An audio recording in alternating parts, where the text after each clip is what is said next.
Superfan. He's at almost every home game. He's a celebrity around here. Yeah, 5 minutes till game. Still. How do you know Cliff? How did you come across him to kind of film him as a character?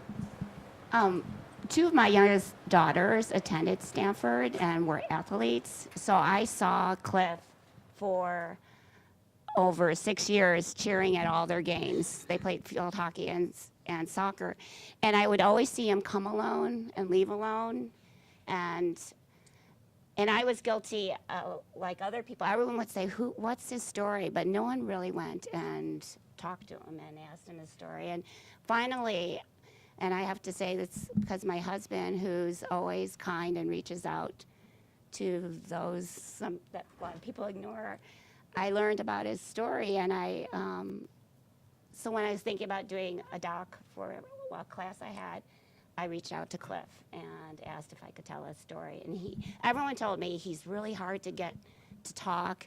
He could not stop talking. He was like, sure, it just poured out. Yeah, he doesn't seem like somebody that has a problem telling his story at all and opening up. Yeah. So how long were you with him, filming him? Because it seems like you covered a lot of ground. Yeah, so on and off for over maybe 8 months, on and off. So because he's in California, obviously, and I was in Chicago. But luckily, my girls were there, so it gave me a reason to go visit them too. And yeah, so on and off for about 8 months.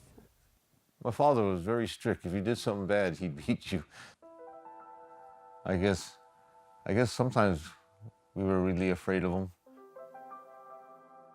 Well, I just want to say I love my dad, and I was really sad when he passed away. He would do things for you that if you needed it. Like he taught me how to drive a stick shift. My mom and I, growing up, we weren't too close, but thought about it and said, well, I have to learn everything I can now before she passes away. So I sent him a copy before when we were about to lock picture and start composing everything. And he never responded. He just, so that was tough. And then so I figured, well, no news is maybe good news, you know, and then just went ahead and finished the film. And then he emails me and says, I can never open up your link, so I never watched it. So then we had a screening in San Francisco, and he was able to come, and he's going, this is my first time seeing it. I'm like, oh my God. So I was sweating.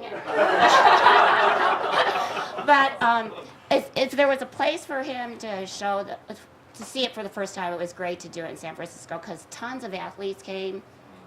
His family was there, who he's not that close to, but they were there, and when they saw that, they told me they learned a lot about him that they didn't know, So it ended up being a great way of showing it to him.